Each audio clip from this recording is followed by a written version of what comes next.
විශේෂයෙන් අපි සුද්ධ සති අපි ගොබ් එරුදිනට දවස් අපි ඇතුළු වෙනවා. අපි දන්නවා අපි ගොබ් එරුදිනට සහභාගී වෙනකොට අපි කොක්කල ආශිර්වාද කරලා චාරිත්‍රාන් කුලව ඒ චාරිත්‍රාන් ඉටු කරද්දී උන්වහන්සේ දා ඒ කොටළු පිට උන්වහන්සේ ගමන් කරා ජනතාව හෝසන්නා කියලා කෑ ගැස්සුවා ප්‍රශංසා කරා උන්වහන්සේව පිළිගත්තමා හරසරින් යුතුව. ඒකට උන්වහන්සේ දන්නවා ඒ ජනතාවම තමයි උන්වහන්සේ කුරුසේ අනගස්සන්න කියලා කියන්නට යන ජනතාව කියන එක උන්වහන්සේ තේරුම් ගත්තා. අප්‍රේමවන්තයනේ මේ සුදු සතියට ඇතුළු වෙන ඔබට මට අද ආරාධනා කරන්නේ මතක් කරලා දෙන්නේ මනුෂ්‍යයන් හැටියට අපේ තියෙන දුර්වලතාවයන් සමහර වෙලාවට අපේ ජීවිතය අපි නොදැනුවත්ව වැටෙන්න පුළුවන් පාපයට වෙන්න පුළුවන්. ඒවකම අපේ තියෙන විවිධ දේවල් නිසා වෙන්න පුළුවන්. මේ හැම දේ තුලම වහන්සේ ඔබට මට මතක් කරලා දෙන්නේ ප්‍රේසුස් ස්වාමීන් වහන්සේ ඔබට මට ආදරෙයි. ඔබට මට උන්වහන්සේ අනුකම්පාව දක්වනවා. ඒ අනුකම්පාව ආදරය අපි තේරුම් ගන්නට උත්සාහ කරන්නට ඕනි කියන එක.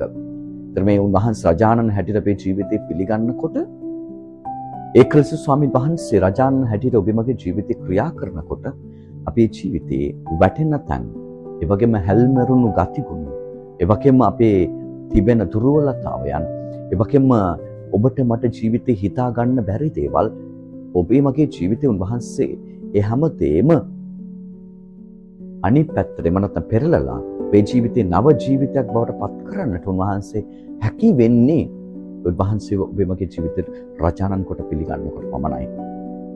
අපිට මුළු මනින්ම උන්වහන්සේ විශ්වාස කරන්න බැරි නම් අපි නිකන් කරන්න ඕන නිසා කරලා ජීවිතේ අපි තෘප්තිමත් වෙනවා නම් ඒ දේ අපේ ජීවිතේ සදාකාල පවත්වන්නේ නැහැ. ඒක අපිට තියාගන්න බෑ. ඉතින් අපින් ඉවත් වෙලා යනවා.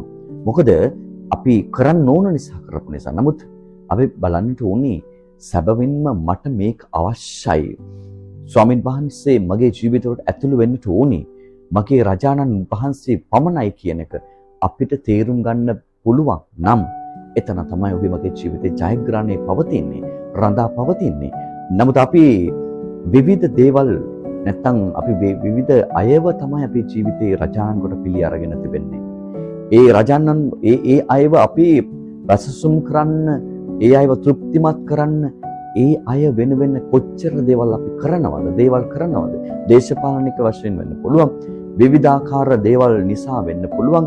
ඒ අයව සතුටු කරන්න අපි කොච්චරනම් උත්සාහ කරනවද?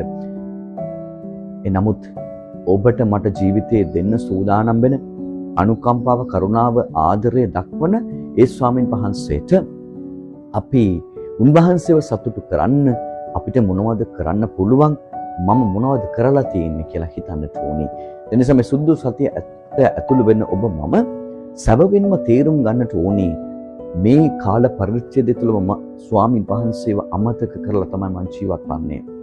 මම අනිත් අයව රජාණන් කොට පිළි අරගෙන තියෙනවා. මට අනවශ්‍ය දේවල් මමගේ ජීවිතේ අයිති කරගෙන තියෙනවා. නමුත් මට අවශ්‍ය එකම දේ ඒ ස්වාමීන් වහන්සේ මම පැත්තකට දාලායි තියෙන්නේ.